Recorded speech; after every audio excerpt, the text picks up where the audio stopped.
Hello everyone, I hope you all are doing well. In previous video, we have studied about some basic practices of crop production. We have already discussed 3 points. Now, today we will discuss the fourth point, and this is irrigation.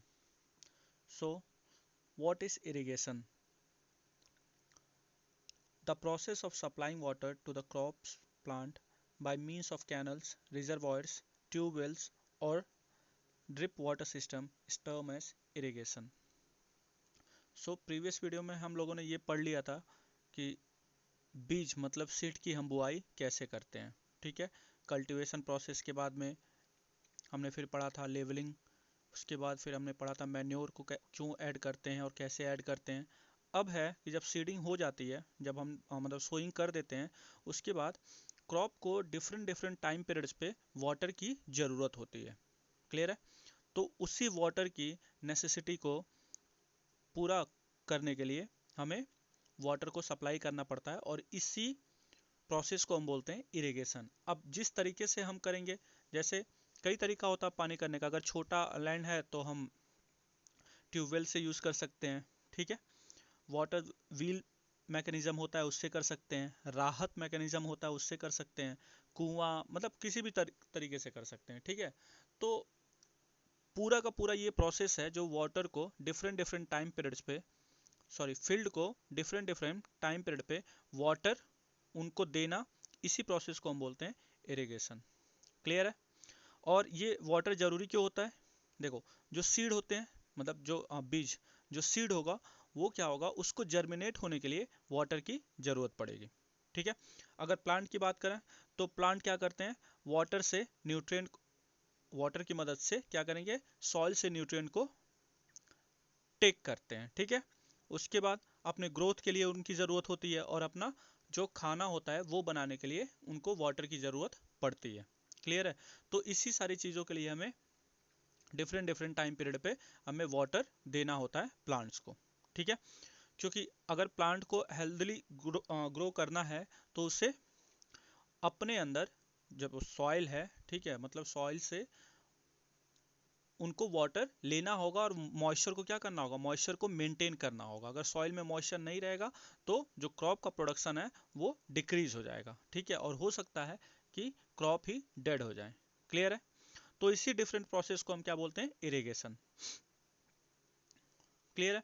अब जैसे summer होता है तो summer में rate of evaporation क्या होता है, बहुत ही ज़्यादा होता है। तो बहुत ही ज़्यादा होता है ना, इसलिए हमें समर में जितने भी क्रॉप होते हैं उनको बहुत बार पानी देना होता है, क्योंकि जो भी हम पानी देंगे वो इवोपरेट हो जाएगा, तो मॉइस्चर फिर नहीं मेंटेन हो पाएगा सॉइल में, तो हमें फिर से वाटर को क्या करना पड़ेगा, वहाँ पे वाटर सप्लाई करना पड़ेगा। क्लियर है? तो वो डिपेंड करता है हमारे सीजन पे भी कि वो समर है या विंटर है। ठीक है, तो उस पर ये सारी चीज़ें डिपेंड करती हैं। क्लियर है?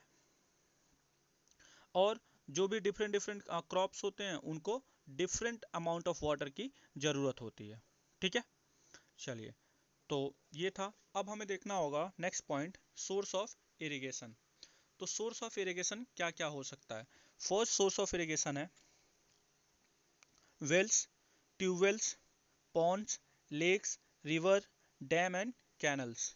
ठीक है, तो आप लोगों ने देखा होगा कुएं से पानी निकालते हुए, ढेकी जिसको बोलते हैं उससे भी हम पानी निकालते हैं। ठीक है, ढेकली। क्लियर है? फिर पॉन्ड से हम उसको पानी को निकाल के खेतों में पहुंचाते हैं, जो रिवर वगैरह होता है तो वहां से भी पानी पहुंचाते हैं। तो ये सब डिफरेंट सोर्स हैं इरिगेशन के। क्लियर है? देखो, फिर आगे जो नेक्स्ट पॉइंट है वो है मेथड ऑफ इरिगेशन। तो मेथड ऑफ इरिगेशन का मतलब कि किस किस तरीक़ों से हम पानी सप्लाई कर सकते हैं खेतों में, फील्ड्स में। वो दो तरीके के हैं। पहला कौन सा मेथड है? फर्स्ट मेथड है ट्रेडिशनल मेथड्स ऑफ इरिगेशन। ठीक है, जो हम परंपरागत तरीका यूज करते हैं इरिगेशन का। और सेकंड है मॉडर्न मेथड ऑफ इरिगेशन, जिसमें हम सोफिस्टिकेटेड मशीन्स का यूज करके वाटर को सप्लाई कर सकते हैं। ठीक है, तो पहला हम ट्रेडिशनल मेथड पढ़ लेते हैं कि अगर मशीन नहीं रही होंगी तो उसके पहले हम किस किस तरीके से खेतों में हम पानी को पहुंचाते होंगे। क्लियर है? तो ये सब यूज़ करते हैं, जो ट्रेडिशनल मेथड होता है वो हम यूज़ करते हैं कैसे, लेक से, वेल से, कैनल से। क्लियर है? तो वो मैकेनिज्म का नाम देख लीजिए। फर्स्ट है स्विंगिंग बास्केट मेथड, मोट और simply pulley system, water wheel method, chain pump method, डेकली मेथड एंड लेवर सिस्टम। इन सारों के मैं आपको एक बार डायग्राम दिखा देता हूँ। देखिए ये फर्स्ट है ट्यूबवेल मेथड। खेतों में जब हम ट्यूबवेल लगा के वहाँ से पानी निकालते हैं तो ये भी हमारा किस में आएगा, ट्रेडिशनल मेथड में। यहाँ स्विंगिंग बास्केट मेथड, एक जगह से जहाँ पे पानी की पानी जहाँ ज़्यादा है, जहाँ पे पानी का वॉल्यूम ज़्यादा है, हम वहाँ से क्या करेंगे, बास्केट से उठा के और एक जगह से दूसरी जगह पे जहाँ पे ज़रूरत है वहाँ पे डाल देंगे, तो इसको बोलेंगे हम स्विंगिंग बास्केट मेथड। थर्ड है आपका वाटर व्हील मेथड, फोर्थ है टेकली मेथड, फिफ्थ मोट एंड सिक्स्थ इज राहत। तो ये सारी इमेजेस से आप समझ सकते हैं, इजीली समझ सकते हैं कि आप लोगों ने इसमें से मैक्सिमम चीज़ें तो देखा ही होगा। तो ये सारे हैं traditional methods of irrigation. Next है मॉडर्न मेथड ऑफ इरिगेशन। और किस तरीके से हम वाटर को पहुंचा सकते हैं और कितना सोफिस्टिकेटेड और इफिशिएंटली हम वाटर को पहुंचा सकते हैं, तो उसी को हम कवर करते हैं मॉडर्न मेथड ऑफ इरिगेशन में। तो वो होते हैं दो तरीके के, sprinkler system and second one is drip system. देखो स्प्रिंकलर सिस्टम हम कहाँ पे यूज करते हैं, जहाँ पे अनइवन ड्राई लैंड होता है। कहाँ पे, जहाँ पे अनइवन ड्राई लैंड होता है, ठीक है, तो वहाँ पे हम यूज करेंगे स्प्रिंकलर सिस्टम का। क्लियर है? अनइवन ड्राई लैंड का मतलब है कि जो फ्लैट नहीं है, जो फील्ड हमारे फ्लैट नहीं होते हैं वो होते हैं अनइवन ड्राई लैंड। तो हम इसमें क्या करते हैं, इसमें पाइप की एक नेटवर्क लगाते हैं, ठीक है, डिफरेंट डिफरेंट जगह पे, जहाँ जहाँ पे हमें ज़रूरत है तो वहाँ पे हम क्या करेंगे, या तो अंडरग्राउंड कर लें, ठीक है, अंडरग्राउंड पाइप सिस्टम वहाँ पे बिछा देंगे, और ऊपर से, जरूरी नहीं है अंडरग्राउंड ही हो, मतलब आप किसी भी तरीके से कर सकते हो, अंडरग्राउंड अगर रहे तो बेटर है, ठीक है, बार बार आपको वहाँ से हटाना नहीं पड़ेगा। क्लियर है? या तो फिर चाहो तो आप सरफेस पे भी उसको रख सकते हो। तो उसमें क्या होगा, एक पूरा पूरा का पूरा हम पाइप का नेटवर्क लगाएंगे, और वहाँ से नोजल से थोड़ा ग्राउंड से ऊपर, थोड़ा ग्राउंड से कुछ ऊपर, कुछ इंचेस ऊपर हम क्या करेंगे, एक नोजल फिक्स करेंगे, जहाँ से वाटर की जब सप्लाई हम ऑन करेंगे तो वो नोजल क्या करेगा, रोटेट करते हुए पूरे फील्ड पे वाटर को स्प्रेड कर सकता है। ठीक है, तो ये एफिशिएंट होता है कहाँ पे, जहाँ की लैंड हमारी बहुत ही ज़्यादा अनइवन होती है। क्लियर है? मैं आपको डायग्राम दिखाता हूँ। फर्स्ट वन देखिए, स्प्रिंकलर सिस्टम, ठीक है, तो एक नेटवर्क पाइप लगा हुआ है, ये वाला है देखिए, तो यहाँ पे नेटवर्क लगा हुआ पाइप का, और सरफेस से कुछ दूर ऊपर एक नोजल लगा हुआ जो रोटेट कर रहा है, और पूरे वाटर को वो क्या करेगा, स्प्रेड कर देगा पूरे सरफेस पे। और अगर जहाँ पे ऊंचा हो या नीचा हो, हर जगह पे पानी इवन तरीके से पहुंच जाएगा, तो इसको बोलते हैं स्प्रिंकलर सिस्टम। क्लियर है? नेक्स्ट है ड्रिप सिस्टम।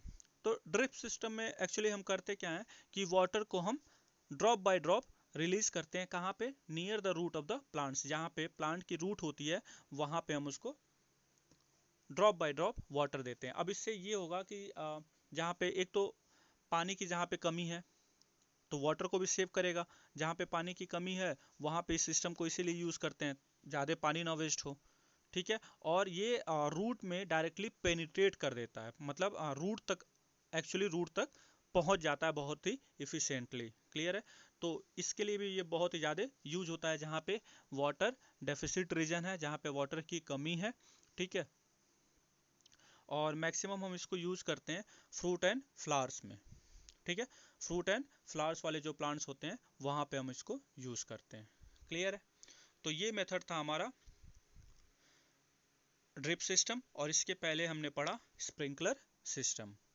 थर्ड है लिफ्ट इरिगेशन। देखिए ये है, ये वाला लिफ्ट इरिगेशन। इसमें इस सिस्टम में क्या होता है कि लिफ्ट सिस्टम में हम वाटर को एक जगह, जहाँ पे वाटर अगर मान लो वाटर का जो लेवल है, जहाँ से हमें वाटर की वॉल्यूम ज़्यादा है, जहाँ से लेके जाना है और जिस सरफेस पे लेके जाना है, अगर वो ऊंचा है तो हम पानी को तो नहीं ले जा सकते ना इतना इजीली। तो हमें क्या करना होगा, वाटर को पंप करना होगा ताकि वो लोअर लेवल से हायर लेवल पे पहुंच सके। इसीलिए इसका नाम है लिफ्ट इरिगेशन सिस्टम। ठीक है, तो कहाँ पे यूज करते हैं, जहाँ पे जो सोर्स है वाटर का वो लोअर है इन कंपेरिजन जहाँ पे हमें वाटर पहुंचाना है। क्लियर है? तो हम जो सोर्स है वो हमारा पॉन्ड भी हो सकता है, लेक भी हो सकता है, ठीक है, चैनल भी हो सकता है। तो अगर वाटर वहाँ से अपने आप अपना पोटेंशियल एनर्जी यूज करके अगर फील्ड में नहीं जा पा रहा है तो हमें क्या करना पड़ेगा, वाटर को पंप करके, ठीक है, पंप करके हमें अपने फील्ड तक पहुंचाना होगा। तो इसको बोलते हैं लिफ्ट इरिगेशन सिस्टम। नेक्स्ट जो पॉइंट है वो है वाटर लॉगिंग। वाटर लॉगिंग क्या होता है, तो कभी कभी क्या होता है कि प्लांट्स के रूट के पास में बहुत ही ज़्यादा पानी इकट्ठा हो जाता है, तो उसी पानी के एक्यूमुलेशन को हम बोलते हैं वाटर लॉगिंग। तो अगर रूट के पास में बहुत दिनों तक अगर पानी रुका रहा तो क्या होगा, रूट हमारा सड़ सकता है, रॉट कर सकता है। क्लियर है? तो इस प्रोसेस को हम बोलते हैं, वाटर के एक्यूमुलेशन को हम क्या बोलते हैं, वाटर लॉगिंग, और इसको बोलते हैं एक्सेसिव इरिगेशन। ठीक है, मतलब बहुत ही ज़्यादा, जितना रिक्वायरमेंट नहीं था उससे ज़्यादा वाटर मिल जाना। ठीक है, तो इससे जो प्लांट्स हैं वो खराब हो सकते हैं। क्लियर है? और वाटर लॉगिंग सिस्टम का एक और ड्रॉबैक है कि अगर ज़्यादा पानी अगर किसी जगह पे क्रॉप फील्ड में हो गया तो वहाँ पे साल्ट का जो अमाउंट होगा वो सॉइल में इंक्रीज कर जाएगा। ठीक है, जिससे सॉइल की फर्टिलिटी हमारी डिक्रीज हो जाएगी। क्लियर है? तो ये है वाटर लॉगिंग, और इसका मतलब आप लोगों को समझ में आया कि जहाँ पे जितना रिक्वायरमेंट नहीं है उससे ज़्यादा पानी एक्यूमुलेट हो जाना, कलेक्ट हो जाना, इसे बोलेंगे वाटर लॉगिंग। क्लियर है? Okay, thank you.